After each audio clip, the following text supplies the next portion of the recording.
Assalamualaikum warahmatullahi wabarakatuh.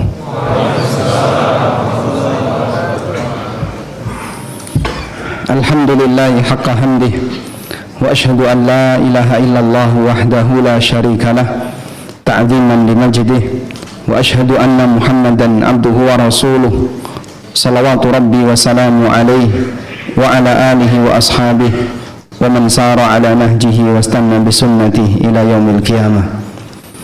Alhamdulillah, puji syukur kita haturkan kehadirat Allah. Semoga Allah jadikan majelis ini lebih baik daripada majelis sebelah kiri masjid. Mungkin sama-sama ramai, sama-sama meriah, tapi kita berusaha untuk bisa mendapatkan pahala dengan mendekat kepada Allah. Seusai melaksanakan sholat maghrib secara berjamaah, kita lanjutkan dengan kajian bersama. Bagi Bapak Ibu sekalian, mungkin bisa memberikan ruang dan tempat bagi yang belum bisa masuk karena ada yang sholat di luar. Kita mau bahas tentang kenapa manusia harus futur, terutama tentang kondisi kita. Karena terkadang untuk bisa stabil grafik naik terus rasanya nggak mungkin. Sehingga kalau sering khatib bilang hari ini lebih baik daripada kemarin, besok lebih baik daripada hari ini, saya kira itu hanya teori, walaupun sering disampaikan. Karena kalau orang grafiknya harus cenderung naik datar seperti ini, rasanya tidak mungkin. Kita pasti mengalami sesuatu yang kurang. Mungkin tema ini sudah sering Anda dengar dari berbagai macam kajian yang disampaikan oleh para asatidzah. Tapi kali ini saya mau fokus menyinggung tentang sifat malas. Mudah-mudahan Allah jauhkan kita dari penyakit malas. Sebelum bahas itu, saya cerita dulu tentang ujian terakhir yang diberikan oleh Allah kepada para sahabat. Setelah mereka berhasil menaklukkan berbagai macam daerah, kota Mekah ditaklukkan, Taif masuk Islam, satu rombongan, dan satu Taif kemudian masuk Islam. Sebab Taif tidak bisa ditaklukkan dengan perang, tapi mereka kemudian datang sendiri ke Madinah. Kemudian daerah Hunain sudah ditaklukkan, Khaybar ditaklukkan. Terakhir, kaum muslimin menjalani hidup yang sangat nyaman. Mereka sudah tidak lagi berperang karena mereka sudah berhasil menaklukkan daerah-daerah di sekitar Madinah dan kota Mekah. Tapi Allah Subhanahu wa taala ngasih ujian kepada mereka. Disuruh untuk berangkat di musim panas pada saat kurma sebentar lagi mau panen tapi belum siap untuk dipanen, sehingga persediaan makanan terbatas dan harus melakukan perjalanan yang jauh selama 1 bulan. Perang apa yang dimaksud? Perang apa yang dimaksud? Perang Tabuk. Tahun berapa? 9 Hijriah. Perang Tabuk yang diselenggarakan, ekspedisi Tabuk yang diselenggarakan di tahun 9 Hijriah, itu ujian besar bagi kaum muslimin. Allah Subhanahu wa taala berfirman di surat At-Taubah ayat 38. Ya ayyuhalladzina amanu ma lakum idza qila lakum unfiru fi sabilillahi tsaqaltum ilal ard. Wahai orang yang beriman, kenapa kalian ketika diperintahkan infiru fi sabilillah, ayo berangkat fi sabilillah. Dan Nabi sallallahu alaihi wasallam ketika perang Tabuk, beliau perintahkan semuanya wajib berangkat. Tidak ada yang dikecualikan, khusus bagi yang uzur saja yang boleh bertahan. Dan nanti kita akan sebutkan ada 5 jenis manusia dalam masalah ini. Wahai orang yang beriman, kenapa kalian ketika diperintahkan untuk berangkat fi sabilillah itsaqaltum ilal ard, kalian merasa berat untuk tinggal di bumi? Maksudnya mager. Mager itu kalimat dalam Al-Qur'an, itsaqaltum ilal ard. Kalian berat untuk bertahan di bumi. Malas gerak. Sehingga dia disuruh berangkat, dia nggak mau. Dia pengen bertahan saja di Madinah. Araditum bil hayatid dunya minal akhirah. Apakah kalian merasa ridha dengan kehidupan dunia dibandingkan untuk mengejar pahala di akhirat? fama mata'ul hayatid dunya fil akhirati illa qalil. Kenikmatan dunia dibandingkan akhirat hanya kenikmatan yang sangat sedikit. Ada 5 jenis manusia yang tidak ikut dalam ekspedisi perang Tabuk. Pertama, orang yang ditugaskan oleh Nabi SAW untuk menggantikan beliau dalam rangka memimpin Madinah. Dan kebiasaan Nabi SAW kalau beliau berangkat untuk berperang, maka Madinah digantikan oleh sahabat yang ditunjuk oleh beliau. Abdullah bin Ummi Maktum pernah ditunjuk, dan pada peristiwa perang Tabuk Nabi SAW menunjuk Ali bin Abi Thalib. Sebenarnya Ali merasa keberatan, aku ingin berangkat. Tapi Nabi SAW memberikan motivasi kepada Ali. Ama tarda an takuna minni bimanzilati Harun min Musa. Tidakkah kamu merasa bahagia ketika posisimu terhadap aku sebagaimana posisi Harun ketika ditinggal Musa? Sehingga beliau ditenangkan oleh Nabi SAW. Kau tidak ikut bukan karena tidak mau ikut, tapi karena harus menjalankan tugas pengganti, yaitu menjaga kepemimpinan kota Madinah. Ini manusia jenis yang pertama. Manusia jenis yang kedua adalah orang yang mereka tidak ikut dalam peristiwa perang Tabuk karena mereka punya uzur. Di antaranya adalah karena sakit, karena sudah tua, karena tidak punya bekal untuk berangkat perang. Dan mereka ini diberi uzur oleh Allah Subhanahu wa taala. Sebagian di antara mereka datang kepada Nabi sallallahu alaihi wasallam daftar, tapi Nabi sallallahu alaihi wasallam mensyaratkan yang mau berangkat wajib membawa kendaraan. Sehingga ada yang punya kendaraan sendiri dia bawa, ada yang kendaraannya dipinjemi temannya, ada yang dikasih sahabat yang lain. Sampai ada 3 orang yang datang kepada Rasulullah sallallahu alaihi wasallam lalu menyampaikan keinginannya untuk daftar, tapi sudah tidak ada kendaraan yang bisa mengangkut. Tawallahu wa a'yunuhum tafidu minad dam'i hazana. Mereka pulang dalam keadaan nangis, sedih. Kenapa? Mereka tidak punya tunggangan untuk bisa ikut perang. Orang seperti ini diberi uzur oleh Allah. Di antara mereka ada yang bernama Ulbah. Ulbah ini pada posisi ketika dia sedih kenapa nggak bisa ikut berangkat jihad, sampai dia ingin melakukan amal pengganti. Apa amal penggantinya? Beliau berikrar di hadapan Allah, ya Rabbi, karena aku tidak bisa ikut berangkat bersama dengan pasukan menuju Tabuk, maka sebagai gantinya semua kezaliman manusia siapapun yang pernah diarahkan kepadaku, semua kezaliman siapapun yang pernah disampaikan kepadaku, aku halalkan semuanya. Sehingga beliau sedekah kehormatan, karena tidak ada yang bisa disedekahkan. Ya sudah, seluruh kehormatanku yang mungkin ada orang yang mencaci maki diriku, ada orang yang menghina diriku, aku tidak bisa bersedekah apapun yang bernilai. Maka kehormatanku yang dicaci maki oleh orang lain, aku halalkan. Sedekah apa jamaah?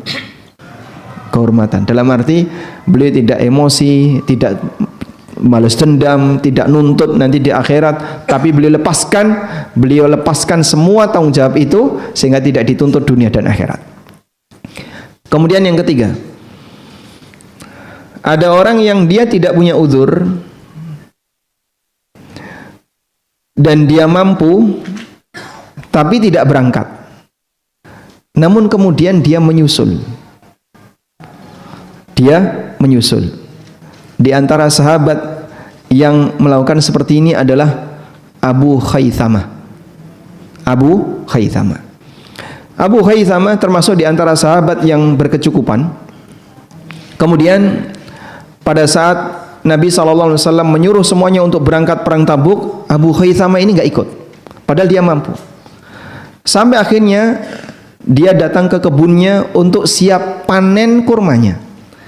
Kedua istrinya, dia punya 2 istri, sudah menyiapkan tenda di kebunnya, mempersilahkan Abu Khaythamah untuk istirahat.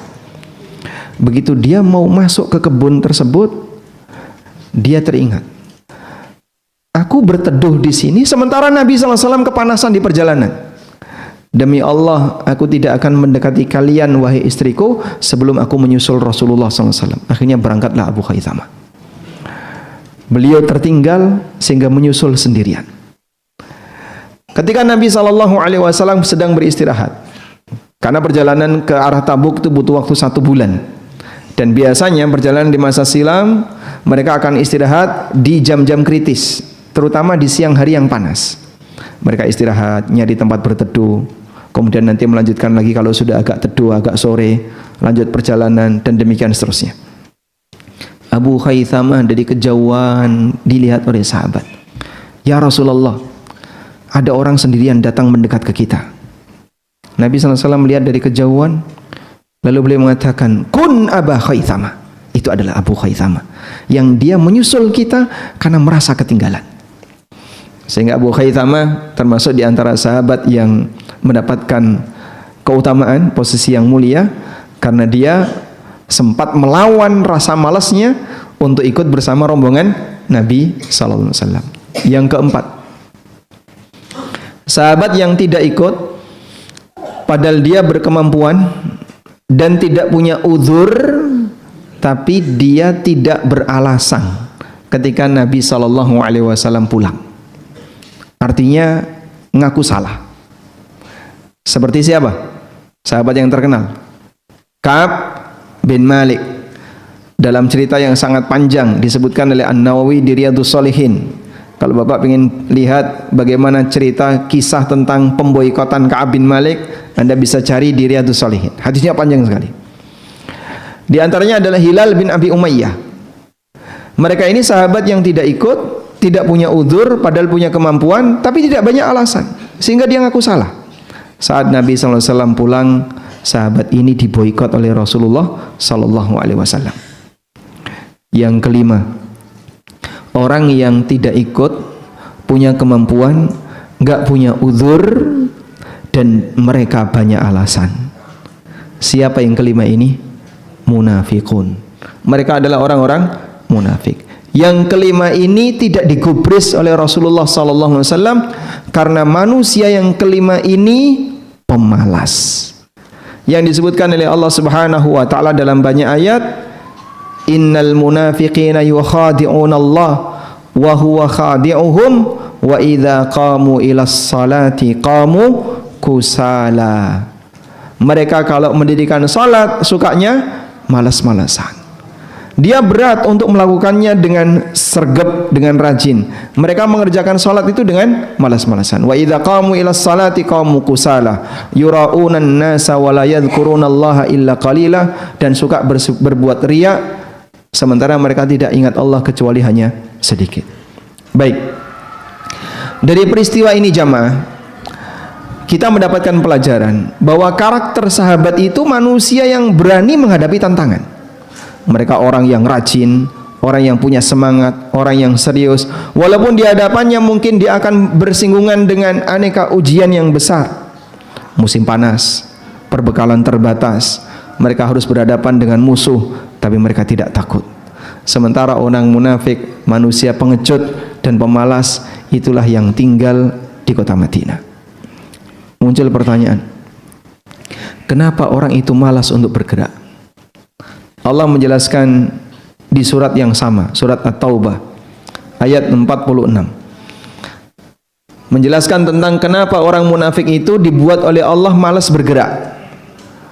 Allah mengatakan, walau aradul khuruja la'addu lahu uddatan walakin karihallahum bi'athahum fathabbatahum wa qila qa'udu ma'al qa'idin. Kalau memang orang munafik itu serius mau berangkat jihad, la'addu lahu uddatan, seharusnya mereka menyiapkan diri. Walakin karihallahum bi'athahum, tapi Allah tidak suka dia ikut dalam barisan sahabat. Fathabbatahum, sehingga Allah membuat mereka malas. Allah tidak suka orang munafik ini ikut dalam barisan sahabat, sehingga mereka dibuat oleh Allah malas. Artinya begini jamaah, seseorang ketika dia melakukan perjalanan ibadah kepada Allah, itu seperti melakukan perjalanan jihad. Mungkin ada sebagian di antara kita yang malas untuk ikut. Teman-teman kamu sudah khatam Al-Quran ketika Ramadan, kamu kok baru dapat 5 juz. Teman-teman kamu sudah khatam Al-Quran di tanggal 10 Ramadan, Kamu baru dapat 1 juz setelah tanggal 10 Ramadan. Itu ikut qiyamul lail. Kenapa kamu kemulan di rumah? Kamu jangan berselimut di dalam rumah. Bisa jadi orang yang malas untuk tergerak hatinya melakukan ibadah. Dia malas ketika Ramadan untuk melakukan ibadah. Mohon untuk disadari, mungkin Allah nggak suka kepada orang ini untuk berada dalam barisan orang-orang yang sedang rajin ibadah.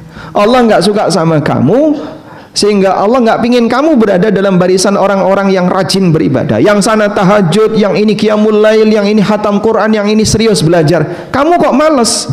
Berarti Allah nggak suka sama kamu, sehingga kamu tidak bersama dengan barisan orang-orang itu. Dalam barisan artinya dalam kegiatan yang sama, walaupun tempatnya beda. Mungkin ada yang di Bekasi, ada yang di Jakarta, ada yang di Jogja, tapi kegiatannya sama. Yang rajin di bulan Ramadan, mereka dalam satu barisan. Ada yang malas, Allah nggak suka sama orang ini, sehingga dia tidak dilibatkan dalam barisan orang-orang yang sedang rajin ibadah. Walakin karihallahum bi'atsahum fathabbatahum. Allah nggak suka sama dia, sehingga dia tidak ada keinginan untuk bangkit melakukan ibadah. Fathabbatahum, sehingga Allah buat dia malas. Wa qila qudu ma'al qa'idin, kamu duduk saja bareng yang lain. Silahkan kamu malas-malasan, jadi kaum rebahan, karena dia malas untuk menyemangati dirinya melakukan ibadah. Makanya mohon diwaspadai ya. Kalau ada orang yang hidupnya selalu enak, selalu nyaman, istirahat tidak ada yang ganggu, kemudian dia ketika malas beribadah tapi rezekinya tetap lancar, bukan hal yang normal. Bisa jadi itu terjadi karena Allah nggak suka sama dia ada dalam barisan orang-orang yang rajin ibadah. Berarti kenapa dia malas? Allah tidak suka kepada yang bersangkutan. Kalau sudah sampai pada titik seorang hamba yang tidak disukai oleh Allah, kamu mau berharap apa? Kalau sudah sampai pada titik kita dibenci oleh Allah, kau mau berharap apa? Sebagai orang yang tidak disukai oleh Allah, bagaimana mungkin kau akan mendapatkan rahmatnya di posisi ketika kau dijadikan oleh Allah sebagai orang yang tidak dia sukai untuk berada dalam barisan orang-orang yang taat? Karena itulah dalam Al-Quran Allah banyak sekali mencela sifat malas, dan itu Allah gandingkan dengan sifat munafik. Maka pemalas itu salah satu ciri munafik. Sebab munafik itu malas ibadah, Pak. Sehingga munafik itu kenapa beribadah? Karena masalah ingin cari muka, biar diakui kalau dia bagian dari kaum muslimin, diakui dia bagian dari kaum orang-orang yang beriman. Maka munafik tujuan dia beribadah hanya untuk cari muka. Yura'unan nasa wa la yadhkurunallaha illa qalila. Mereka suka riya dan tidak mengingat Allah kecuali sedikit. Karena itu Allah Subhanahu wa taala menyebutkan tentang beberapa celaan bagi orang munafik. Pertama di surat An-Nisa ayat 71-72. Allah berfirman, Ya ayyuhalladzina amanu khudhu hidrakum fanfiru subatin awinfiru jami'a. Wahai orang-orang yang beriman, selalu pasang kewaspadaan kalian. Silahkan berangkat dengan cara rombongan atau berangkat dengan cara subatin, dengan keteguhan. Karena dia harus berangkat sendirian, mubarazah, satu lawan satu, yang itu butuh kesabaran yang lebih. Wa inna minkum lamal layubatti'an, dan ada sebagian di antara kalian yang orangnya itu geraknya lambat. Ada sebagian di antara kalian yang dikatakan oleh Allah manusia yang gerakannya lambat. Ini manusia menghambat, sehingga dia diajak untuk bergerak aktif, membela agama, malas. Maka dia tidak ikut jihad.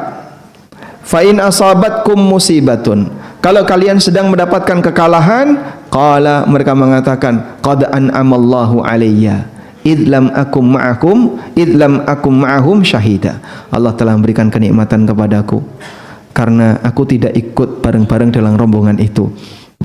Mungkin kalau aku ikut dalam rombongan itu, aku akan jadi korban. Sebagaimana kaum muslimin yang ikut dalam rombongan jihad itu. Jadi saat mereka melihat kaum muslimin mengalami kekalahan, mereka bahagia. Alhamdulillah saya nggak ikutan. Coba kalau saya ikutan, mungkin saya akan ikut mati.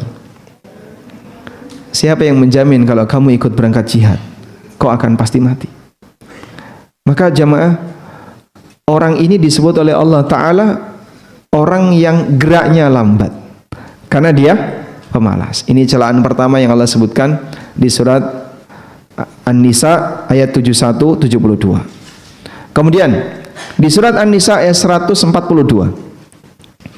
Allah Subhanahu wa Ta'ala juga menyebutkan tentang karakter orang munafik. Innal munafiqina yukhadi'un Allah. Orang-orang munafik itu menipu Allah. Wa huwa khadi'uhum, dan Allah membalas tipuan mereka. Wa idza qamu ilas salati, dan apabila mereka melaksanakan salat, qamu kusala, mereka kerjakan dengan malas-malasan. Dicatat ya, sifat orang munafik yang disebutkan di surat An-Nisa apa tadi? Malas ibadah. Sebab ibadah itu berlawanan dengan kondisi nyantai. Harus ngerjain sholat, harus berpuasa. Perlu ada perjuangan untuk memaksakan diri melakukan hal tertentu, itulah ibadah. Maka orang munafik karena dia nggak kuat dengan yang seperti itu, mereka terjangkiti penyakit malas. Kalau sholat, Allah katakan, wa idza qamu ilas salati qamu kusala. Mereka kalau sholat itu malas-malasan. Di ayat yang lain, surat At-Taubah ayat 54, Allah Subhanahu wa Ta'ala juga berfirman menyebutkan tentang karakter munafik. Wa ma mana'ahum an tuqbala minhum nafaqatuhum. Tidak ada yang menghalangi infak mereka ditolak oleh Allah illa annahum kafaru billahi wa birasuli, selain karena mereka kufur kepada Allah dan Rasulnya. Wala ya'tunas salata illa wahum kusala, dan mereka tidak menjalankan salat kecuali dengan cara malas-malasan. Bagaimana contoh salat malas-malasan yang dilakukan oleh orang munafik? Nabi SAW bersabda dalam hadis riwayat Muslim, tilka salatul munafik, tilka salatul munafik, tilka salatul munafik. Lihat kayak gitu salat orang munafik, kayak gitu salatnya orang munafik. Beliau ulangi sampai 3 kali. Yajlisu yarqubu syamsa, dia duduk sambil lihat matahari. Kalau sekarang nyantai lihat jam, nanti dulu. Maghrib jam berapa? Jam 6. Baru jam 6 kurang 1/4. Jam 6 kurang 1/4 masih nyantai. Hatta idza gharabat baina qarnai syaitan, sampai ketika matahari berada di 2 tanduk setan menjelang tenggelam. Naqara arba'an, dia mematuk sebanyak 4 kali. La yadhkurunallaha illa qalila, tidak ingat Allah kecuali sedikit. Sebabnya apa? Malas tadi. Maka karakter salatnya orang munafik, 1 malas, 2 suka mengakhirkan waktu, 3 cepat, 4 tidak khusyuk sama sekali, 5 tertekan, nggak seneng ketika melakukannya, dia nggak bisa menikmati, sehingga ketika sholat kapan selesai, nggak bisa menikmati. Dia jadikan sholatnya itu seperti beban berat yang ingin segera dia lepaskan. Kalau di antara kita saat mengerjakan sholat 5 ini ada, segera diobati. Itu penyakit batin yang ada pada hati munafik. Karena munafik disebutkan oleh Allah cirinya untuk ibadah salat mereka seperti ini keadaannya. Mungkin orang sekarang dia tidak melihat matahari, tapi dia lihat jam, nanti dulu, dolanan burung dulu ya, atau main game dulu, atau apa dulu, nanti, sampai akhirnya ketika waktu salat mau habis, dia salat dengan cara cepat. La yadhkurunallaha illa qalila, dia tidak ingat Allah kecuali sedikit. Makanya saya tekankan ya, ibu-ibu mungkin tidak wajib sholat di masjid secara berjamaah, tapi kalau anda sholat isya, tolong jangan ditunda sampai ngantuk, Pak. Sehingga ketika sholat angap-angop terus, sholat tuh nguap terus, masya Allah. Loh kenapa kok? Ya udah ngantuk. Nah kenapa kamu tunda? Padahal memungkinkan dia sholat di awal waktu. Karena nanti dulu. Duh, katanya sholat isya diakhirkan kan lebih bagus. Diakhirkan lebih bagus kalau sergap, kalau serius, dalam keadaan seger. Kalau muka penuh ngantuk kayak gitu, jadinya ketika sholat rasanya apa? Beban berat. Kalau tidur dulu boleh nggak Pak? Makruh. Tidur sebelum sholat isya. Nabi SAW melarang seperti itu. Nah, Rasulullah SAW anin naumi qabla al-isya wal hadithi ba'daha. Rasulullah SAW melarang tidur sebelum salat isya dan ngobrol pasca salat isya. Kenapa dilarang tidur sebelum isya? Dikhawatirkan kelewatan, bablas sampai subuh dia nggak salat isya. Kalau capek banget Pak, boleh. Tapi harus pasang pengaman. Dia taruh alarm, dia pesan sama keluarganya, aku tak tidur dulu karena saya ngantuk sekali. Silahkan pasang pengaman. Pesan ke istrinya, saya tak tidur dulu, nanti kalau nggak bangun-bangun tolong dimandikan, dikafani di sana. Nggak bangun-bangun Pak. Baik. Sebab seperti ini dilarang oleh Rasulullah SAW karena ini bisa menyebabkan orang jadi ketinggalan sholat atau bahkan meninggalkan sholat. Dan perlu dipahami bahwasanya sholat isya itu batas akhirnya sampai tengah malam. Sebagaimana keterangan Rasulullah SAW, waktul isya ila nisfil lailil awsat. Bahwasanya batas akhir waktu isya adalah sampai pertengahan malam. Tengah malam jam berapa Pak? Tergantung musim. Sehingga kalau sekarang maghrib sampai subuh Anda hitung berapa jam, tengahnya itulah kurang lebih batas akhir dari waktu isya. Ada sebagian di antara jamaah, saya Pak biasanya tidur dulu bangun jam 2, sholat isya sekaligus tahajud. Masya Allah. Bisa jadi ini talbis iblis. Yang lebih sesuai sunnah, kau kerjakan sholat isya sebelum tidur.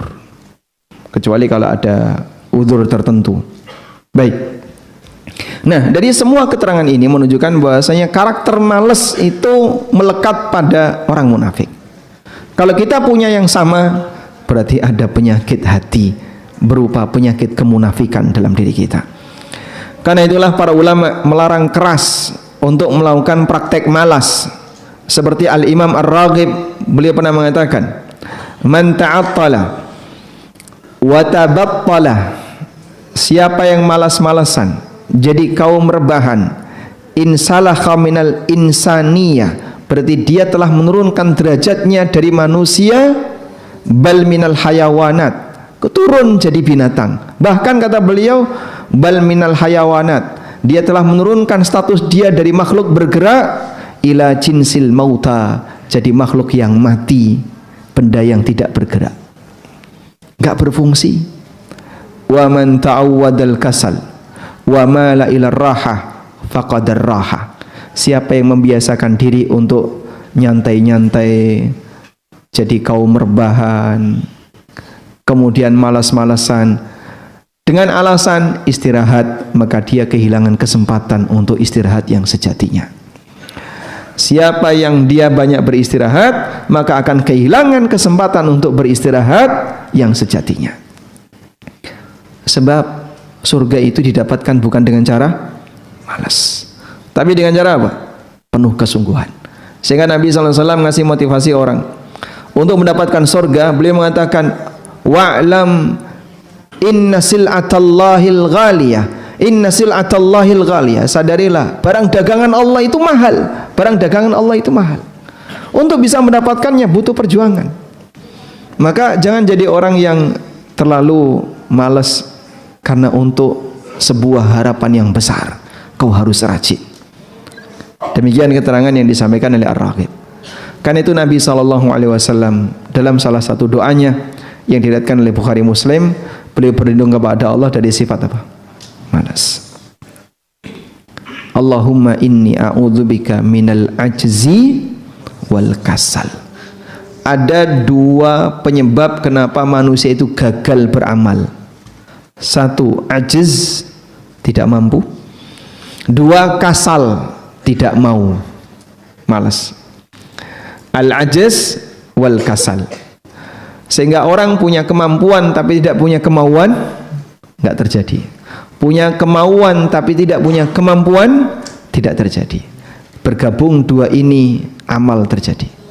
Al-ajaz tidak ada, al-kasal tidak ada, maka dia akan beramal. Karena itu Nabi SAW memohon kepada Allah, Allahumma inni a'udzubika minal ajzi wal kasal, karena dua ini penghalang orang untuk beribadah, untuk beramal. Kenapa dia nggak mau beramal? Dia nggak rajin beramal karena dia lemah, dia nggak punya kemampuan, dan yang kedua dia malas. Baik, karena itu jamaah dimuliakan Allah, umumnya orang yang malas, ujung hayatnya, akhir dari hidupnya lebih buruk dibandingkan yang rajin. Sehingga dalam salah satu zikir pagi sore yang kita baca, wa a'udzubika minal kasali wa su'il kibar. Wa a'udzubika minal kasal, aku berlindung kepadamu ya Allah minal kasal, dari penyakit malas, wa su'il kibar, dan masa tua yang buruk. Kenapa orang mengalami masa tua yang buruk? Buah dari malas. Sehingga saat dia masih produktif, dia nyantai, dia malas-malasan. Salah satu di antara ancaman yang akan dihadapi, kau akan bisa mendapatkan masa tua yang buruk. Baik, oleh karena itulah jamaah, pasang komitmen ya. Kenapa para nabi yang tertinggi diberi gelar ulul azmi? Azam itu apa? Azam itu apa? Hah? Tekad. Kenapa diberi gelar ulul azmi? Karena tekadnya luar biasa. Siap untuk menghadapi tantangan, bahkan sampai pada titik mengancam nyawa. Dan mereka nggak takut. Tekad mereka yang dipuji oleh Allah, sampai Allah Subhanahu wa taala memerintahkan kepada Nabi Muhammad SAW untuk bersabar seperti sabarnya mereka. Wasbir kama sabara ulul azmi minar rusul. Sebab amalan yang penuh perjuangan itu hanya sanggup untuk diemban oleh orang yang punya tekad. Inna dzalika lamin azmil umur. Sesungguhnya amalan-amalan ini adalah perkara yang bisa dilakukan oleh orang yang punya tekad. Kalau dia nggak punya tekad, mundur dia. Maka kenapa orang itu terkadang nggak berani melakukan amal A, terkadang nggak berani melakukan amal B? Karena dia tidak punya tekad. Baik, selanjutnya kita akan melihat beberapa fenomena orang yang malas. Bapak Ibu yang dimuliakan Allah, para ulama menjelaskan malas itu ada dua. Al-kaslu kaslan. Malas itu ada dua bentuk. Al-kaslu kisman. Yang pertama, malas menggunakan pikirannya. Malas mikir, Pak. Banyak di antara kita yang terjangkiti penyakit seperti ini, sehingga disuruh belajar bahasa Arab. Begitu ada pembukaan bahasa Arab gratis, kitabnya gratis, yang daftar ratusan. Masya Allah. Setelah itu gimana Pak? Sampailah huruf jer, suruh menghafalkan. Mundur satu. Sampai selesai kitab tinggal 2 orang. Dibuka lagi kelas baru, pembukaan kelas baru bahasa Arab, yang daftar banyak. Mundur, tinggal 3 orang. Di sini juga kayak gitu Pak. Iya. Di Bekasi seperti itu? Sama berarti, di Jogja juga sama. Dan hampir di semua kota ternyata suasananya sama. Cuman anget di depan, tiba-tiba hilang. Kenapa? Males mikir. Sehingga belajar itu berat nggak Pak? Berat nggak Pak? Berat. Banyak orang yang ketika ditawari, ayo sekolah lagi, udah malas mikir saya. Menunjukkan kalau dia itu nggak pingin belajar, nggak pingin yang serius. Saya pingin yang nyantai-nyantai, kajian tematik yang umum, ustadznya lucu, bisa ketawa. Tapi kalau dikasih tugas harus serius, ngerjakan soal dan seterusnya, bubar. Andai kan misalnya kajian seperti ini Pak, ada tugas soal, kira-kira gimana? Ya, online aja ya. Karena orang tidak berani dengan tantangan seperti itu. Itulah yang disebut dengan malas mikir. Baik. Padahal Nabi SAW memotivasi, perbanyaklah untuk rajin mikir, sehingga beliau perintahkan kita thalabul ilmi dengan aneka sejuta keutamaan thalabul ilmi. Kurang apa Pak dalil tentang keutamaan belajar ilmu agama? Sehingga banyak sekali kita mendapatkan penekanan tentang ayo belajar dengan aneka keutamaan dalam belajar ilmu agama. Tapi kita masih malas untuk melakukannya. Karena kita malas mikir, pengennya yang belajar itu yang gampang-gampang. Apalagi mohon maaf, sudah merasa lanjut usia, tolong Pak Ustadz, materinya jangan berat-berat, saya sudah tua. Lah dulu Bapak waktu masih muda kemana saja? Kok tiba-tiba datang setelah tua terus menyampaikan udzur gara-gara usia tua? Tua itu udzur nggak Pak untuk belajar Pak? Tua itu udzur nggak untuk belajar? Nggak ada alasan karena tua kemudian dia tidak mau serius belajar. Memang kemampuan manusia ketika belajar berbeda-beda, tapi semuanya punya tanggung jawab. Ayo serius untuk mikir pelajaran, gunakan otakmu untuk mikir pelajaran, karena ini akan membuat kamu jadi lebih produktif. Kalau boleh kita petakan ya, apa yang menjadi beban pikiran manusia itu kan bisa kita bagi jadi dua Pak. Pertama, mikir ilmu. Mikir seperti ini akan membuat hamba jadi lebih produktif. Nabi SAW memotivasi talabul ilmi faridatun ala kulli muslim. Keutamaan menuntut ilmu agama banyak sekali. Man salaka tariqan yaltamisu fihi ilman sahalallahu lahu bihi tariqan ilal jannah. Wa inna fadlal ulama wa innal ulama warathatul anbiya. Para ulama ahli warisnya para nabi. Kurang apa lagi? Yang kedua Pak, mikir masalah hidup, mikir utang, mikir beban keluarga, mikir kerjaan, mikir gesekan dengan orang, mikir cari utang. Mikir yang kedua ini bikin apa Pak? Kualitas manusia turun, sehingga dia jadi gampang stres, dia jadi gampang bingung. Baik, mikir yang kedua ini kita diajarkan serahkan kepada Allah. Maka ada konsep tawakal. Sehingga untuk mikir yang pertama kita diajak untuk memperbanyak, mikir yang kedua kalau bisa kau kurangi. Tapi kenyataannya masyarakat lebih suka mikir yang mana Pak? Masyarakat lebih suka mikir yang mana Pak? Sama-sama mikir kok. Itu Pak Ustadz kayaknya nggak punya masalah ya Pak. Bisa jadi jamaah, mereka yang sibuk mikir pelajaran, mikir menghafal hadis, mikir menghafalkan ayat Al-Quran, memikirkan apa yang harus disampaikan ketika pengajian, kemudian Allah Subhanahu wa Ta'ala alihkan dia sehingga dia tidak lebih banyak pikiran menghadapi ujian hidup, karena dia sedang sibuk mikir pelajaran. Nah, sementara masyarakat umum yang nggak mau mikir pelajaran akhirnya diberi oleh Allah beban pikiran masalah hidup. Betul kayak gitu. Misalnya Anda saya kasih tugas ya, insya Allah pada sesi berikutnya saya akan datang ke sini dan semua jamaah yang ada di sini wajib hafal juz amma. Kira-kira yang bertahan berapa orang? Saya sudah males ya Pak mikir suruh menghafal Quran. Menghafal Quran itu butuh tenaga nggak Pak? Butuh Pak. Mikir menghafal Quran, wah itu jaganya yang susah. Hafal depan, belakang lupa. Hafal belakang, depan lupa. Sehingga teman-teman saudara kita adik-adik yang sekarang sedang berada di sekolah tahfidz Quran, mereka sedang melakukan kegiatan yang Anda nggak sanggup untuk melakukannya. Anda malas untuk menggunakan pikiran. Saya disuruh menghafal itu kok rasanya berat sekali, karena malas mikir. Disuruh belajar bahasa Arab rasanya berat, malas mikir. Dan banyak orang yang seperti itu. Sekarang untuk bisa kajian yang serius, orang mau belajar fokus, alhamdulillah sangat mudah. Kalau dulu kan harus datang ke pondok, sekarang kelas online banyak. Kira-kira yang ikut seperti itu Pak, mereka gimana Pak?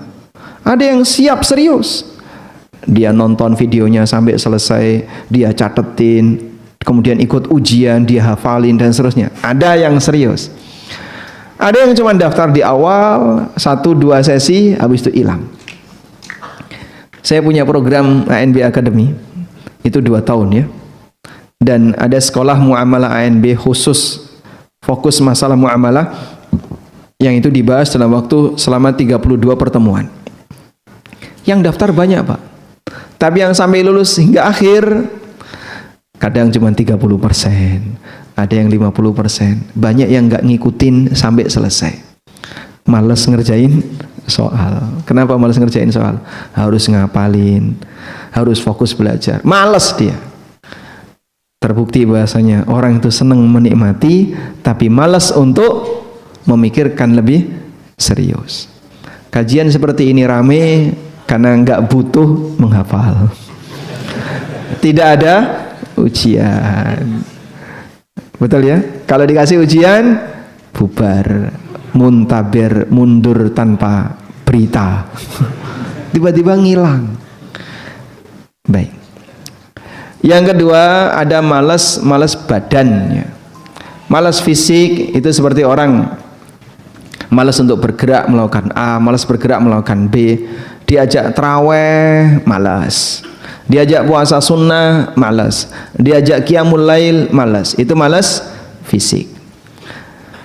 Dan manusia paling parah kalau sudah malas mikir, malas fisik. Dia belajar nggak seneng, fisiknya juga diajak ibadah, malas. Mau ambil bagian yang mana kamu ini? Oleh karena itulah, di sini kita akan sebutkan beberapa fenomena yang terjadi di tengah masyarakat. Kenapa mereka itu futur ketika belajar? Pertama, malas mikir tadi Pak. Fenomena malas mikir. Jamaah, orang itu kalau sudah dalam posisi malas mikir, akhirnya kehidupan dia lebih banyak dipengaruhi oleh 2 hal. 1 hawa nafsu, 2 akal. Sampai Umar bin Khattab radhiyallahu anhu itu pernah menyampaikan peringatan, waspadai dengan orang yang lebih banyak menggunakan logika. Kata beliau, iyyakum wa ashabar ra'yi fa innahum a'da'u sunnah. Waspadalah dengan orang yang hanya menggunakan logika, ngomongnya hanya pakai logika, karena mereka itu musuh sunnah. Ayathumul ahaditsu ayyauha, mereka kelelahan untuk menghafal hadis. Disuruh menghafal hadis nggak sanggup. Ayathumul ahaditsu ayyauha, mereka keberatan untuk menghafal hadis. Fasu'ilu, tapi mereka ditanya karena punya status sosial di masyarakat. Fa'aftau bi ra'yihim, akhirnya mereka jawab nggak pakai dalil tapi pakai logika. Fadallu wa adallu, mereka sesat dan menyesatkan orang lain. Fenomena dai seperti ini banyak, sehingga dia punya panggung tapi dia tidak punya bekal yang cukup untuk menyampaikan materi. Akhirnya apa yang dilakukan? Mereka hanya menggunakan akal-akalan. Mungkin dia punya bisa bicara baik, secara retorika bagus, dia belajar public speaking, tapi sangat disayangkan materinya kurang. Akhirnya yang dia sampaikan hanyalah logika. Kalau Anda datang hanya untuk mencari logika, kita rugi. Karena kita juga punya logika. Dan logika dia tidak lebih mulia daripada logika saya kalau hanya sama-sama logika. Kita juga sama-sama punya logika. Logika saya nggak kayak gitu ya Mas, logika saya seperti ini. Loh, kamu harus ikut logika saya. Apa alasannya? Logika kamu tidak lebih mulia daripada logika saya. Beda dengan dalil.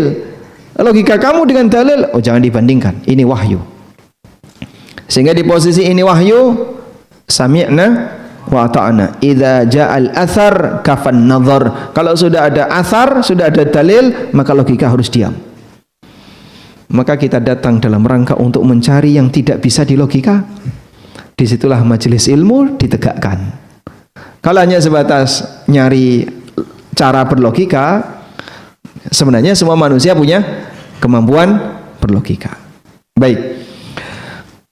Yang kedua, ada orang kalau malas mikir, maka dia akan dikendalikan oleh hawa nafsunya. Sehingga saat dia diajak untuk serius belajar, udahlah jadi muslim jangan terlalu repot. Yang gampang-gampang saja. kamu kok susah toh hidupnya? Islam itu agama yang mudah, Islam itu agama mudah. Selalu seperti itu. Ya mudah, tapi jangan disepelekan. Sehingga kalau menggampangkan itu pelanggaran. Karena kenyataannya banyak orang yang ketika diajak untuk serius, mereka beralasan dengan apa? Jangan mempersulit diri sendiri. Fenomena ini pernah disampaikan oleh Nabi SAW dalam sebuah hadis tentang keberadaan orang malas di akhir zaman. Rasulullah SAW pernah menyebutkan, coba saya bacakan hadisnya ya. Yushiku ayyaqudar rajulu muttaki'an ala arikati. Nanti akan ada orang yang cuman hidupnya itu nyender-nyender di atas diban. Isinya cuman nyantai karo ngudut rokok ya. Jadi hidupnya hidup yang nyantai. Udahlah santai saja ada. Yuhadditsu bihaditsin min hadithi.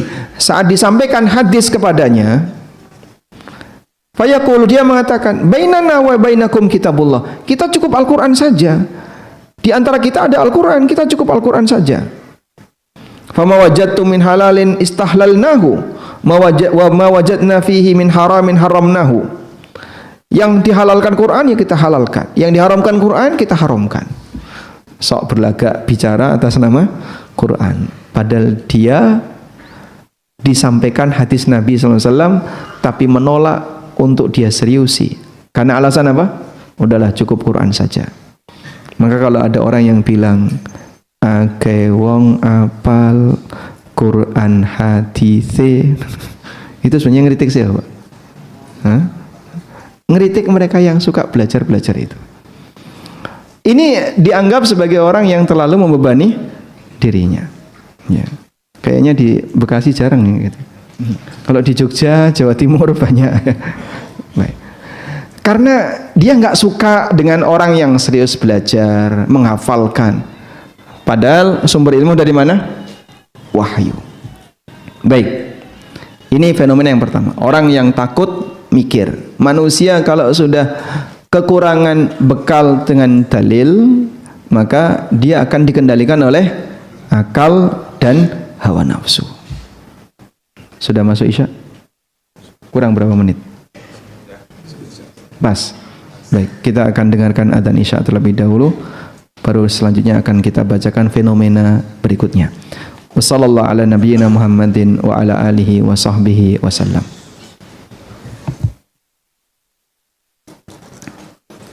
Alhamdulillah wassalatu wassalamu ala Rasulillah wa ala alihi wa sahbihi wa mawalah, wa ashhadu an la ilaha illallah wahdahu la syarikalah, wa ashhadu anna Muhammadan abduhu wa rasuluh. Ada salah satu teman kami yang dia kuliah di Saudi dan sering jadi asisten para masyayikh, baik untuk memberi ta'liq buku-buku beliau atau menyusun dan merapikan buku beliau. Jadi beliau cerita, ada banyak pensiunan Saudi, orang-orang yang sudah pensiun, begitu beliau sudah purna, itu datang ke ulama. Ngapain? Belajar. Sehingga dia merasa, saya dulu waktu masih muda, saya kehilangan kesempatan. Saya nggak mondok seperti yang lain. Saya tidak kuliah ilmu agama fokus seperti yang lain. Maka begitu dia pensiun, dia mondok di usia pensiun. Ya, mungkin sekitar 58 atau 56 tahun, kurang lebih sama seperti usia pensiun di tempat kita. Sehingga mereka mengejar ketertinggalan, karena dulu saya aktif dengan kegiatan kerja, tidak bisa mondok waktu kerja. Sekarang saya sudah tidak kerja, saya pensiun, saya ganti waktu pensiun untuk belajar. Kayaknya budaya seperti ini nggak ada di tempat kita. Sehingga barangkali bapak-bapak yang sudah dalam posisi nggak ada aktivitas kerja, kadang-kadang orang terus ketakutan, pensiun mau ngapain? Pensiun mondok Pak. Kok bingung? Insya Allah masih banyak kegiatan produktif bagi seorang muslim. Ketertinggalan yang dulu belum sempat Bapak lakukan. Waktu anak-anak muda sedang belajar, Bapak kerja. Sekarang gantian, saya sudah selesai kerja, pensiunannya dipakai untuk modal belajar. Kalau bisa seperti itu, alhamdulillah. Ya, mudah-mudahan suasana orang-orang tua yang belajar lebih bisa disemangati lagi. Baik, selanjutnya ada fenomena manusia kenapa takut belajar? Karena dia takut melihat adanya perbedaan pendapat. Sehingga terkadang saat dia belajar, loh ini Ustadz ngomong A, Ustadz itu ngomong B, ini ngomong C, yang benar mana sih ini kok? Bingung saya. Udahlah, nggak usah belajar aja. Mutung dia. Begitu dia mutung, jadi orang bodoh selamanya. Ada nggak kayak gitu, Pak? Banyak.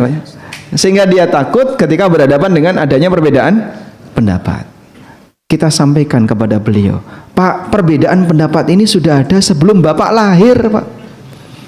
Itu sebuah kenyataan yang tidak mungkin Bapak hindari. Maka hadapi kenyataan itu apa adanya.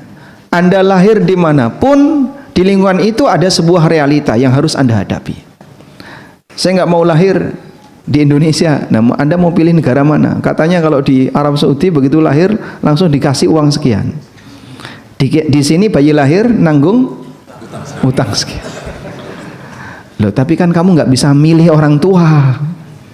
Kamu nggak bisa milih lingkungan. Sudahlah, lupakan saja itu. Yang lebih penting adalah dimanapun kau berada, berusahalah untuk menghadapi tantangan yang ada. Adanya perbedaan pendapat itu kenyataan yang tidak mungkin kita hilangkan. Bapak kalau mau menghilangkan madhab mustahil. Ini kenapa sih mas? Yang ini kunut, ini nggak kunut. Yang ini bilang kunut nggak boleh. Yang ini bilang kalau nggak kunut batal sholatnya. Saya benar yang mana mas ini? Udahlah, nggak sholat subuh saja. Malah ciloko nih kayak gini. Ini contoh orang yang dia gagal dalam memahami perbedaan sehingga dia takut ketika melihat adanya perbedaan itu sampai kemudian membuat dia mutung, terus dia tinggalkan kegiatan belajar. Kesalahan ini, Pak. Yang benar gimana, Pak? Baik. Perbedaan ini sebuah kenyataan satu yang harus Anda hadapi, nggak mungkin Anda hilangkan. Sudah? Dan kita punya tanggung jawab ketika melihat adanya perbedaan itu. Yang pertama, bahwa Anda harus berusaha untuk memilih mana yang lebih mendekati kebenaran sebisanya. Sebisanya itu berbeda-beda antara satu orang dengan orang lain. Bagi mereka yang bisa membaca dalil dan bisa memahami bagaimana cara ulama menyimpulkan dalil, dia punya tanggung jawab yang lebih. Tapi bagi mereka yang tidak punya kemampuan itu, saya kalau disuruh membaca penjelasan ustadz siapa begitu, keterangan dalilnya ini, kaidah fikihnya ini, terus cara menyimpulkannya gini, bingung saya, Pak. Udahlah saya simpulkan saja. Kesimpulannya apa? Halal atau haram? Orang ada yang membaca bukunya Ustadz Irwandi, dia, Harta Haram dalam Muamalah Kontemporer. Dia cuma baca kesimpulan. Yang ada di tengah tidak dia baca, karena dia nggak suka memikirkan proses bagaimana ulama bisa mendapatkan kesimpulan hukum. Dia nggak suka mikir yang kayak gitu. Nah, belum lagi ketika dia menjumpai adanya perbedaan. Ustadz ini bilang boleh, Ustadz ini bilang nggak boleh. Sudah, Bapak hadapi saja perbedaan itu sebagai ujian hidup Bapak. Selanjutnya, pilih pendapat yang lebih mendekati kebenaran. Sudah, Bapak tentukan pilihan pendapat itu semampunya. Kalau nggak mampu mempertimbangkan alasan, maka Anda bisa gunakan pertimbangan orangnya. Ketika objektif tidak bisa, beralih ke subjektif. Sudah, Bapak lebih yakin ustadz yang mana? Oh, saya lebih yakin yang dokter nih, Pak. Baik, silakan Bapak ikut beliau. Tapi latar belakangnya karena apa? Ingin bertakwa sebisanya. Bukan karena kayaknya ini yang paling cocok buat saya. Itu beda lagi kalau gitu. Bukan karena masalah lebih sesuai dengan kepentingannya, tapi dia meyakini semoga ini yang lebih mendekati kebenaran. Jika seperti ini yang dilakukan, insya Allah beliau telah menggugurkan kewajiban. Sudah? Kemudian yang ketiga, konsekuensi memilih pendapat itu adalah menyalahkan pendapat yang lain. Saya nggak cocok dengan pendapat itu. Bagi saya ini yang benar. Dan menyalahkan itu boleh, tapi yang nggak boleh caci maki. Dua ini berbeda ya, Pak. Kok kamu menyalahkan pendapat orang? Nah, konsekuensi saya membenarkan pendapat A kan berarti saya menilai pendapat B salah. Karena tidak mungkin A yang benar Bagi saya A benar, B juga benar. Ini gimana sih Pak? Bertentangan kok dua-duanya dinilai benar. Itu tidak mungkin. Akal manusia akan menolak ketika ada dua hal yang bertentangan tapi nilainya sama. Akal akan menolak. Sehingga misalnya Bapak mengambil pendapat mengeraskan basmalah ketika sholat jahriyah bagi imam itu dianjurkan.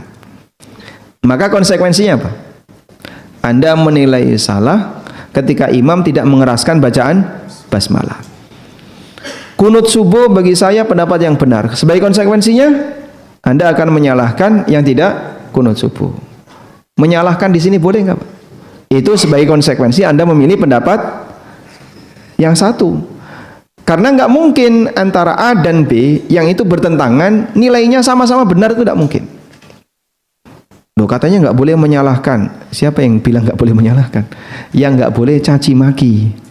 Kalau mencaci maki, menghina, menjelek-jelekkan, nah ini yang dilarang.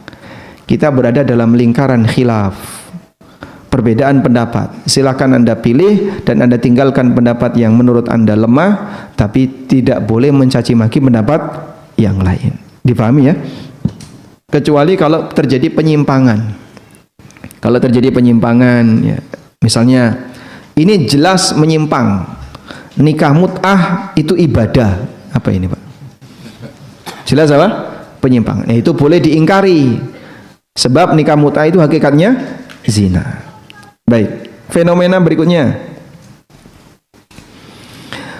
Ada orang yang terlalu sayang dengan badannya, sehingga dia takut nanti kalau puasa sakit gimana. Yang puasa itu banyak Pak dan sehat walafiat. Nanti kalau umroh saya sakit gimana. Yang umroh itu ribuan dan mereka sehat walafiat. Nanti kalau saya tawaf tiba-tiba saya kesandung, ya sudahlah, terlalu banyak pertimbangan, gak usah ikut aja.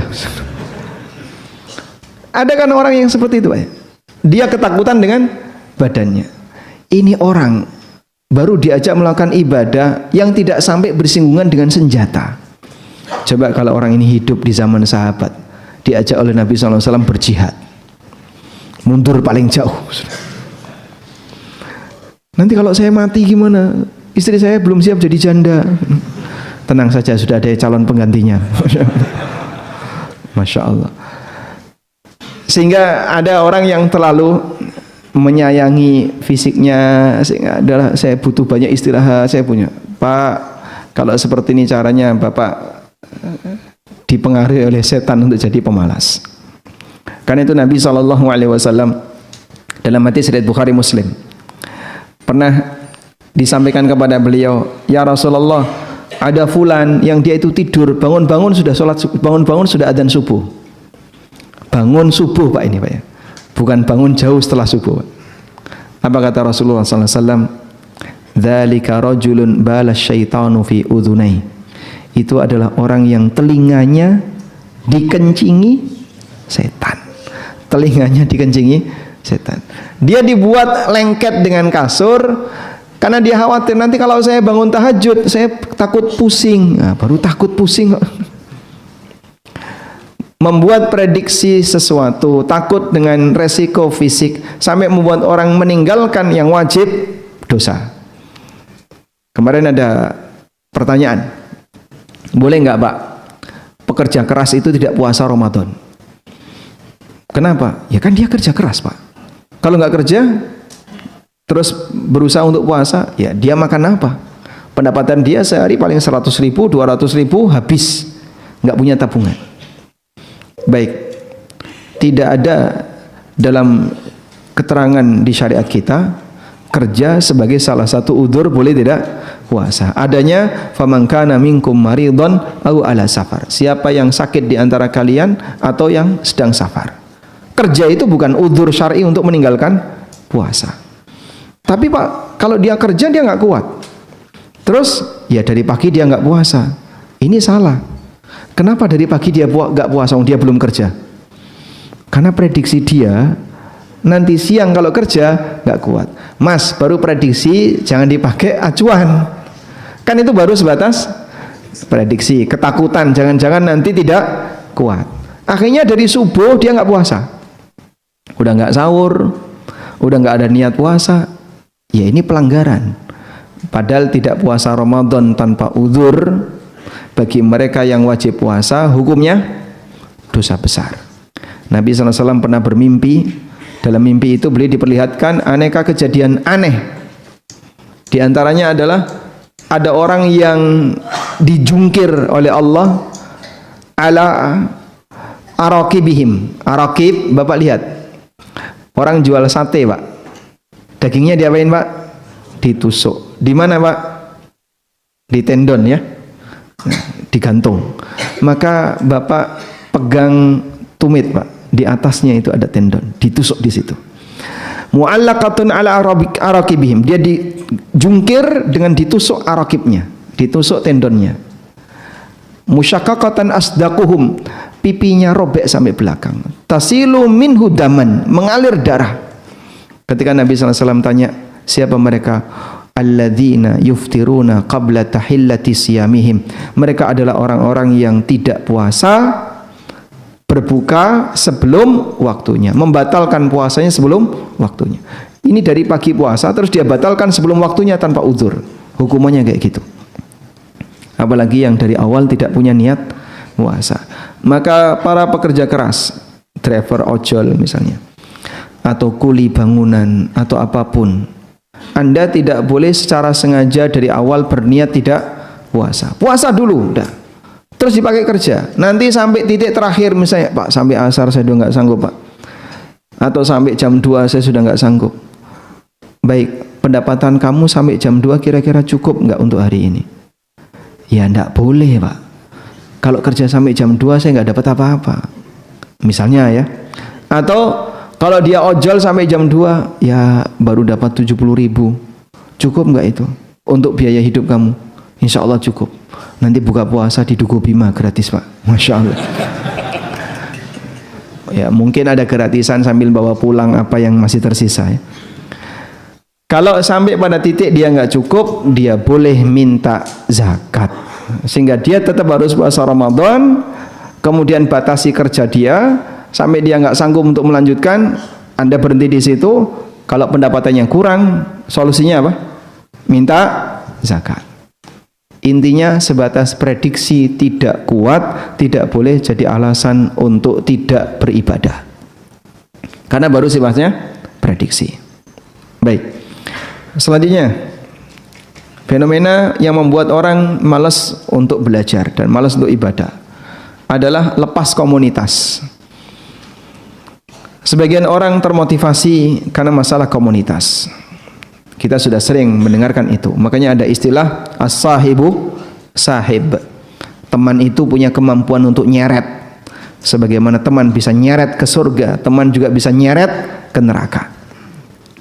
Maka berikan teman pergaulan yang baik untuk diri Anda. Karena mereka bisa jadi memberi pengaruh yang lebih kuat dibandingkan ustadz. Ustadz ngasih nasihat gak mempan karena dipengaruhi oleh teman. Maka nasihat Al-Quran dan hadis bisa jadi akan dia tolak gara-gara pengaruh bisikan teman. Salah teman sama halnya dia salah untuk memberikan pengaruh bagi hidupnya. Baik. Di posisi inilah maka bergabung dengan komunitas orang soleh salah satu di antara cara untuk mempertahankan istiqomah. Dan banyak sekali ya beberapa orang tua yang salah komunitas sampai pada titik su'ul khotimah. Saya punya cerita, ada bapak-bapak yang usianya sudah lanjut. Waktu curhat dari istrinya disampaikan ke saya, itu mungkin usianya sekitar 65 atau 66. Suaminya ini dulunya orang soleh, rajin ke masjid, buka masjid, adzan, ngimami dan seterusnya. Sampai terjadilah pandemi sehingga sholat di rumah, masjid ditutup. Nah, musim pandemi itu ada tren hobi yang lagi naik, sepedaan. Awalnya beliau sepedaan hanya untuk olahraga. Lama-lama ikut komunitas sepedaan. Komunitas sepedaannya ini laki perempuan campur. Itulah yang mengawali dia, kemudian ketertarikan dia dengan komunitas tadi. Akhirnya pulangnya sampai malam, kadang makan-makan di mana, joget bareng dan seterusnya. Yang dulu soleh sekarang lambat laun berganti arah. Waliyadzubillah, Pak. Maka mungkin saja ya ada orang yang dekat dengan orang lain gara-gara sama merek kendaraan, sehingga dipengaruhi oleh yang lain. Wallahu a'lam. Walhamdulillahirabbil alamin. Baik, mungkin itu yang bisa kita sampaikan. Semoga apa yang kita bahas ini bermanfaat, dan perbanyaklah berlindung kepada Allah dari sifat malas, karena ini yang paling banyak menghalangi manusia untuk taat kepada Allah dan melakukan kegiatan ibadah. Pertanyaan yang pertama, Assalamualaikum. Waalaikumsalam. Apa hukum tidak sengaja tertidur saat khutbah Jumat berlangsung? Masya Allah. Tertidur saat khutbah Jumat itu sengaja atau tidak sengaja? Jika bisa disiapkan sebelum Jumatan, siapkan. Misalnya saya biasanya kalau Jumatan itu selalu ngantuk. Baik, Bapak bisa nggak Pak? Misalnya jam 11 tidur dulu 15 menit atau 20 menit. Setelah itu baru berangkat Jumatan. Jadi mungkin mandi dulu, setelah bersih tidur sebentar, terus berangkat Jumatan. Jika itu bagi Bapak merasa aman untuk bisa tidak tidur ketika Jumatan, lakukan setengah 12 misalnya, atau setengah 11 tidur dulu. Ya tentu saja harus pakai pengaman ya. Nanti bablas bangun jam 1. Musibah ini. Tidur ketika mendengarkan khutbah itu dicela keras oleh para sahabat. Ada sebuah keterangan yang disampaikan oleh ulama tabi'in. Yaquluna fihim qaulan syadida. Para sahabat itu kalau sudah berhadapan dengan, atau melihat kasus orang tidur ketika Jumatan, mereka ngasih peringatan keras. Wa qalu, mereka mengatakan, mathaluhum kamathali sariyatin akhfaqu. Perumpamaan orang yang tidur ketika Jumatan itu seperti pasukan yang gagal. Dia berangkat nggak dapat apa-apa, ghanimah nggak dapat, kemudian tawanan nggak dapat, pahala nggak dapat, seperti pasukan yang gagal. Maka orang Jumatan kok sampai di lokasi dia tidur seperti pasukan yang gagal. Ya walaupun tidak sampai menyebabkan Jumatan batal, tapi tidur ketika Jumatan menandakan kalau yang bersangkutan tidak menghargai khutbah. Kalau memang khutbah itu ilmu, dengarkan dengan maksimal. Lebih parah mana? Meninggalkan khutbah dan orang khutbah ditinggal tidur. Dulu para sahabat mengalami kejadian. Pada saat mereka sedang di depan Rasulullah SAW, tiba-tiba ada kafilah dagang. Lalu mereka bubar mendatangi pedagang tadi. Watarakuka qaima, dan mereka meninggalkanmu wahai Muhammad dalam posisi berdiri. Nabi berkhutbah ditinggal. Yang bertahan kurang lebih hanya 12 orang. Yang bertahan kurang lebih hanya 12 orang. Yang lain kemana? Bubar mendatangi dagangan tadi. Dan ini contoh praktek yang dicela dalam Al-Quran. Maka bisa jadi dalam satu masjid tidur semua, tinggal 12 orang. Masya Allah. Subhanallah. Baik, oleh karena itu usahakan tidak tidur ketika mendengarkan khutbah. Artinya tidur ketika mendengarkan khutbah ini jangan dianggap remeh. Itu hal yang memalukan di zaman para sahabat. Assalamualaikum. Waalaikumsalam. Ada seorang ASN diketahui melakukan praktek suap, ikut serta dalam jual beli jabatan, sering mendatangi dukun abah haji untuk memperlancar semua urusannya. Bagaimana gaji yang dia dapatkan setiap bulannya? Kalau kerjanya kerja yang benar dan dia mendapatkan gaji dari kerjaan yang benar tadi, insya Allah gajinya tetap halal. Cuman praktek dia dengan datang ke dukun dan seterusnya ya, bisa jadi membuat dia keluar dari agama. Dan aneka suap yang dia lakukan ini membuktikan bahwasanya orang yang rusak akidahnya, dia tidak akan malu untuk melakukan maksiat yang di bawah kerusakan akidah, seperti mengambil harta haram, kemudian melakukan praktek penipuan dan manipulasi dan seterusnya. Karena itulah perbaikan sistem kerja yang rusak bisa dimulai dari perbaikan akidah. Orang kalau akidahnya baik, tauhidnya baik, akidahnya baik, dia akan lebih mudah untuk diingatkan kembali kepada aturan Allah. Saya pensiunan pegawai negeri, saya usaha dagang. Kemudian kalau kita tak punya uang, ambil dagangannya, tidak punya uang, kita ambil keuntungannya. Lalu istri marah kepada saya. Apakah uang yang saya ambil haram? Karena kalau ngomong kepada istri dimarahi. Kemudian saya diam-diam ambil. Ya, ini duitnya siapa? Duit bapak atau duit istri? Kalau usaha itu adalah modal dari uang bapak pribadi, ya sebenarnya istri bapak tidak berhak untuk marah.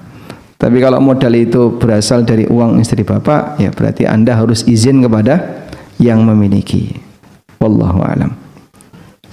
Kalau menguap, tutup mulut, apakah kita baca takbir? Ya, coba tutup mulut, menguap, baca takbir, bisa nggak? Mungkin maksud beliau setelah menguap, tidak ada bacaan khusus setelah menguap, sehingga orang kalau menguap ya sudah selesai. Yang ada bacaan apa? Bersin. Kalau bersin baca apa? Alhamdulillah. Dan Allah menyukai bersin, benci menguap. Karena menguap itu tanda malas, sedangkan bersin tanda brigas. Sehingga orang yang seger, semangat, itu seger badannya, diantaranya ditandai oleh bersin. Baik. Bolehkah kita puasa sikat gigi pakai odol? Apakah batal puasanya? Diperbolehkan untuk gosok gigi ketika puasa sebelum masuk siang hari. Bagaimana kalau setelah masuk siang hari? Setelah masuk siang hari, masuk pertengahan siang, duhur ke atas, sebagian ulama memakruhkan untuk sikat gigi. Mereka berdalil dengan sabda Nabi SAW, la khulufu fammis sha'im atyabu indallah min rihil misk. Bau mulut orang yang puasa lebih wangi di sisi Allah daripada minyak misik. Namun pendapat yang lebih kuat, hadis ini bukan motivasi untuk mempertahankan bau mulut. Tapi maksud hadis ini adalah karena pengaruh dari perut yang kosong dan mulut yang kering sebab tidak minum akan membuat orang ketika tenggorokannya kering, jadi dia keluar bau mulut. Sudah? Bukan berarti membiarkan mulut kotor. Oleh karena itu kebersihan gigi tetap boleh dijaga dan tidak membatalkan puasa. Pembahasan berikutnya, boleh nggak Pak pakai pasta gigi? Yang pasta gigi itu ada rasanya. Yang bermasalah di rasa. Karena ngicipi makanan itu diperbolehkan karena ada kebutuhan, dan yang namanya ngicipi itu kan sedikit sebentar. Ya, sedikit dan sebentar. Sehingga begitu sudah kelihatan rasanya terus diludahkan. Nah, sementara pasta gigi itu diratain ke seluruh mulut. Habis digosoi sampai rata ke semua giginya, terus dia kumur-kumur. Jadi rasa itu menyeluruh ke seluruh mulut. Nah, seperti ini jadinya dia melakukan melebihi dari yang diizinkan. Ibnu Abbas pernah ditanya tentang masalah mencicipi makanan ketika puasa, dan beliau mengatakan la ba'sa ayyadhuqa at-ta'am aw syai'a ma lam yadkhul fi jawfi. Tidak masalah seseorang itu ngicipi makanan atau benda apapun selama tidak sampai masuk ke dalam kerongkongan. Sehingga sifatnya hanya mencicipi karena ada fungsi untuk ngecek rasa. Nah, tapi kalau pasta gigi beda ya, tadi sampai satu mulutnya diratain kena manisnya pasta gigi. Maka kami sarankan Anda gosok gigi saat puasa tanpa pasta gigi. Kecuali kalau habis sahur sebelum masuk subuh, nah, itu silahkan dibersihkan dulu giginya pakai pasta gigi sebelum masuk subuh. Wallahu a'lam.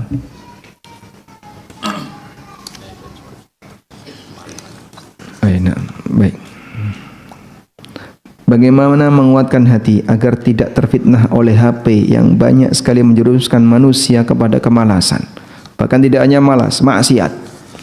Maka kami sarankan kalau sudah waktunya tidur, HP dijauhkan dari tempat tidur, kecuali kalau Anda fungsikan untuk alarm ya, sehingga matikan internet, insya Allah lebih aman.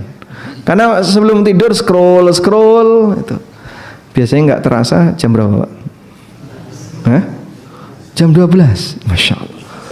Ada yang jam 1, setengah 1, jam setengah 12 baru tidur. Hanya scroll, nggak bisa tidur ya Pak. Nggak bisa tidur sholat. Kalau sholat ngantuk Pak. Lah gimana enaknya? Sehingga Anda amankan ya. Jadi godaan kita untuk megang HP kan kuat, maka sebaiknya Anda taruh di samping agak jauh, matikan HP-nya sudah, tinggal tidur. Mengajak anak mengikuti kajian, sebaiknya duduk depan atau belakang? Hukumnya bagaimana?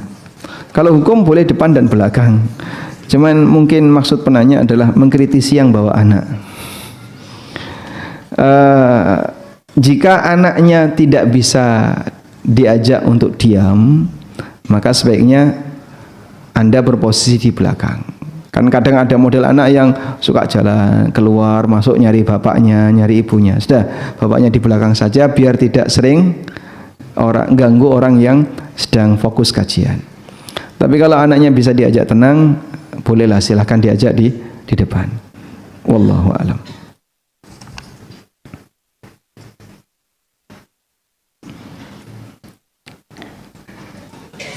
Bagaimana cara menghadapi dan mengatasi kondisi futur apabila sedang melanda, dan apa amalan agar terhindar dari futur? Ya kajian tadi itu. Tergantung bentuk futurnya. Kita sudah sebutkan beberapa contoh ya. Ada yang takut mikir, malas mikir, terus ada apa lagi Pak? Malas gerak, ada yang malas ini, beragam warna futur. Baik, ada satu hadis yang barangkali bisa kita jadikan sebagai solusi dalam masalah ini. Dari Abdullah bin Busr, seorang sahabat tanya kepada Nabi SAW, Ya Rasulullah, inna syara'i al-Islam qad kathurat. Ya Rasulullah, syariat Islam itu sudah banyak sekali. Fadullani ala amalin atasabbathu bihi. Maka tunjukkan kepadaku satu amalan yang bisa saya rutinkan agar lebih ringan menjalankan syariat Islam. Lalu Nabi SAW menyampaikan satu pesan, La yazalu lisanuka rutban bi dzikrillah. Jadikan lisanmu selalu basah dengan zikrullah. Sehingga cara yang diajarkan Nabi SAW agar dia bisa ringan menjalankan syariat Islam apa? Biasakan zikir. Apa hubungannya Pak? Membiasakan nyebut nama Allah dalam setiap keadaan, dermimil dzikir, membasahi lisan dengan dzikir, itu akan membuat kita terbangun rasa cinta kepada Allah. Karena dengan pembiasaan lisan diharapkan nanti bisa mempengaruhi batin. Ada istilah kalau sering disebut akan membuat orang jadi mencintai. Witing trisno jalaran soko sutrisno. Jalaran soko kulino. Witing trisno jalaran rano wong liya. Jadi kenapa orang bisa mencintai? Karena dia sering menyebut. Maka sering menyebut nama Allah, ini cara untuk membangkitkan rasa cinta kepada Allah. Nah, ketika seseorang cintanya kepada Allah itu besar, akan lebih ringan untuk menjalankan ketaatan kepada Allah. Sehingga dia senang sholat, dia senang puasa, karena ini ketaatan kepada Allah. Wallahu a'lam.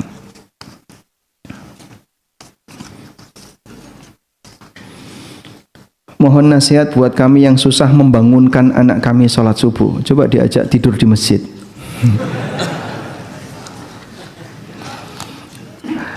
Kalau anaknya laki-laki, sesekali Pak ya, kalau Bapak lagi libur kerja hari Sabtu atau Ahad ya. Anaknya di usia SMP Pak, atau usia SMA. Baik, pas libur Bapak ajak anak bapak tidur di pondok. Cari pondok tahfidz yang kira-kira bisa dijangkau, minta izin, boleh nggak kami tidur semalam di sini. Mereka anak-anak seusia dengan anak bapak, bangun jam 3, terus mereka tahajud.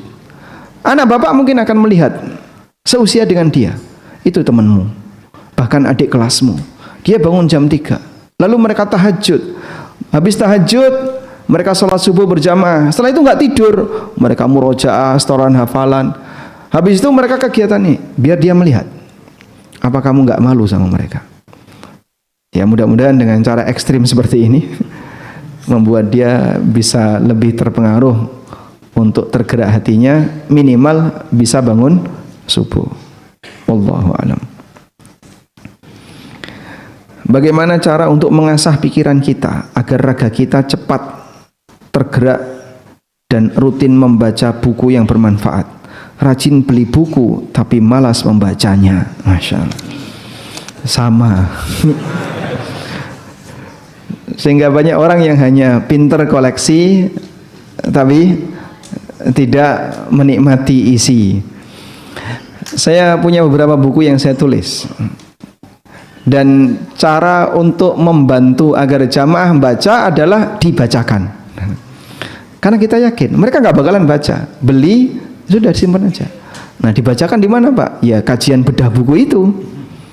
Dengan cara demikian, maka terpaksa dia akan, kalau ikut kajian ya, membaca isinya. Walaupun hanya dalam satu sesi bedah buku. Sudah, lanjutannya mungkin masih banyak yang belum dibaca. Mudah-mudahan nanti di rumah masih ada keinginan untuk baca. Dan secara umum, antara buku terjemah dengan tulisan asli itu berbeda rasa, Pak. Saya membaca beberapa buku terjemah sulit untuk dipahami. Ya, kalau bagi yang sudah bisa bahasa Arab, bisa langsung baca teks asli bahasa Arab. Kalau nggak bisa, Pak, Anda mungkin baca buku-buku karya para asatidzah, bukunya Ustadz Yazid, Ustadz Firanda. Itu ternyata lebih bisa memahamkan daripada terjemahan. Bukan masalah tingkatan kualitas ya. Ya, bukunya para ulama barangkali kita akui kehebatannya, cuman masalahnya ketika sudah diterjemahkan rasanya kurang. Itu ibarat masakan keluar dari dapur asli dijual di luar negeri. Akhirnya gimana? Habis masuk kulkas 1, kulkas 2 dipanasi, kulkas lagi dipanasi, kulkas lagi, rasanya hilang. Maka kalau Anda bisa baca asli lebih bagus. Wallahu a'lam. Baik, mungkin itu yang bisa kita sampaikan. Dan ada hadiah, Masya Allah. Di sini hadiahnya kekinian ya, Masya Allah. Bukan buku lagi. Karena yakin nggak dibaca bukunya. Kalau ini kan pasti dibaca ini. Baik. Khusus yang usianya 60 plus, yang boleh angkat tangan ya. Yang 60 plus hafal surat Al-Baqarah. Masya Allah. Yang 60 plus hafal juz ammah. 60 plus hafal juz ammah. Angkat tangan. Hafal juz ammah. Insyaallah usia berapa, Pak? 62. Masya Allah. Dapat tadi. Alhamdulillah. Baik. Dapat tadi ya. Yang 50 plus. 50 plus hafal juz 29. Udah mulai berat ini. Nggak ada? 50 plus hafal juz ammah. 50 plus. Usia berapa, Pak? 53. Bapak? 52. Masya Allah. 2 orang dapat hadiah. Hah? Mau dites? Ini kuis kejujuran. Ini berani angkat tangan berarti beliau siap bertanggung jawab. Baik. Yang hafal 10 hadis. 10 hadis. Anak-anak banyak. Arba'in Nawawi ada yang hafal? Ada. Wah, berat ya. Baik. Ada yang punya bukunya Ustadz Erwandi, Harta Haram Kontemporer, yang punya, angkat tangan. Baik. Punya ya? Tugasnya. Yang sanggup menghatamkan buku itu sebulan. Sanggup menghatamkan buku itu sebulan. Sanggup? Baik, dapat hadiah langsung. Mulai dari hari ini, bulan depan harus hatam. Ada lagi? Ini tantangannya. Bapak ya, sanggup? Masya Allah. Nah, sudah habis Pak. Alhamdulillah. Baik, demikian. Semoga apa yang kita bahas bermanfaat. Allahumma anfa'na bima 'allamtana wa 'allimna ma yanfa'una warzuqna ilma. Wa sallallahu ala nabiyyina Muhammadin wa ala alihi wa sahbihi wa sallam wa akhiru da'wana alhamdulillahi rabbil alamin. Wassalamu alaikum warahmatullahi wabarakatuh.